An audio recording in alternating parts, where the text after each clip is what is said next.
উপস্থিত সবাইকে নমস্কার, প্রণাম, সালাম জানাই। আজকের আমাদের মধ্যে উপস্থিত হয়েছেন আমাদের প্রিয় বিধায়ক, কাছের মানুষ, কাজের মানুষ, যখন ডাকি তখন পাই। বুঝতে পারছেন এই প্রচণ্ড দাবদাহ রৌদ্রের মধ্যেও আমাদের ডাকে সাড়া দিয়েছেন। আজকে তিনি আমাদের মধ্যে উপস্থিত হয়েছেন।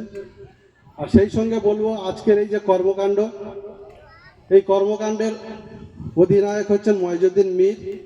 তার প্রচেষ্টায়, অর্থাৎ এই রুরাল ওয়েলফেয়ার সোসাইটি শিমুলবেড়িয়া, তিনি যে গত কয়েকদিনের প্রচেষ্টায় এলাকার সমস্ত, আমার ঢোলা গ্রাম পঞ্চায়েতের সমস্ত গ্রাম সভায় মাইকিং করে এলাকায় যে সমস্ত দুস্থ, পীড়িত, অসহায়, রোগাগ্রস্ত মানুষদেরকে সচেতন করেছেন, এবং সেই সঙ্গে আমার গ্রাম পঞ্চায়েতের সমস্ত আশা, আইসিডিএস, সিএইচও দিদি, এএনএম দিদি, ওনারাও এর সহযোগিতার হাত বাড়িয়েছেন।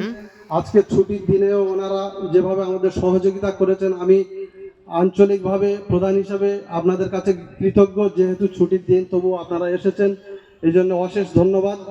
আর সেই সঙ্গে বলবো যে রুরাল ওয়েলফেয়ার সোসাইটির যে মহৎ উদ্দেশ্য নিয়ে আমাদের কাছে এসেছেন, আজকে যিনি ডাক্তারবাবু, ডক্টর মৌমিতা ঘোষ মহাশয়া, তিনি এসেছেন, ক্যান্সার বিশেষজ্ঞ, এবং অন্যান্য রোগের বিষয়ে যে এখানে কর্মসূচি আয়োজন করা হয়েছে, বিশেষ করে গাইনি স্পেশালিস্ট ডাক্তারবাবু আছেন।